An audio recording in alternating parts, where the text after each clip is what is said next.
السلام علیکم ناظرین، میں آپ کا ہوسٹ عثمان لک، آپ دیکھ رہے ہیں جنزی ٹاک۔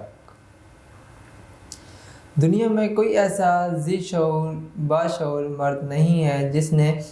یہ سوال نہ کیا ہو کہ میں عورت کو کیوں نہیں سمجھ سکتا، اور باشعور عورت کے ذہن میں بھی یہ سوال ضرور آتا ہے کہ یہ مرد مجھے کیوں نہیں سمجھ سکتے۔ تو آج ہم جانیں گے کہ اس سوال کا جواب کیا ہے۔ قدیم شاعروں نے عورت کی خلقت کا قصہ کچھ اس طرح بیان کیا ہے کہ آغاز آفریں اس میں خلاق دو عالم میں جب عورت کو پیدا کرنے کا ارادہ کیا تو معلوم ہوا کہ سارا مثالہ مرد کے پیدا کرنے کے کام آ گیا۔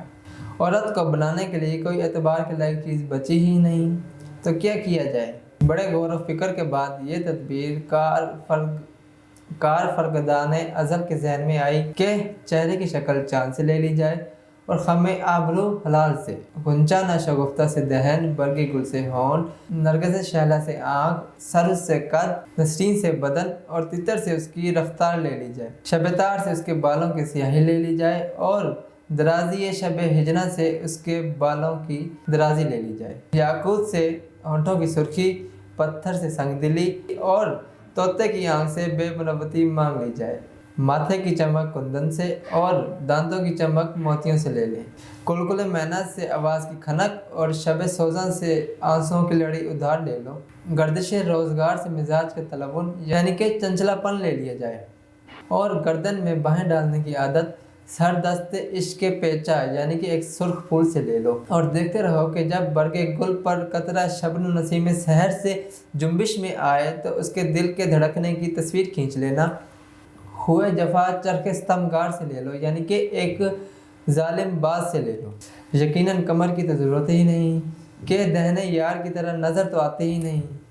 ہاں زلف کو پریشان اور آئینہ رخسار کو درخشاں بنا دینا، زبان کے لیے سوسن کی قلم کینچی سے کاٹ کے لگا دینا، لڑکپن کی اچکیلیاں بلی کے ان بچوں سے لے لو جو پنجوں سے ناخن چبونا یعنی کہ نکالنا سیکھ گئے ہوں لے لینا، اور خود اپنے بچوں کی حفاظت میں جان پر کھیلنے کے تیور شیرنی سے لے لو، اداؤں میں بلانے سے بھاگنا اور نہ ملو تو خود ملنے کے بہانے ڈھونڈنا، نگاہوں سے بلانا پر زبان سے کوسنا،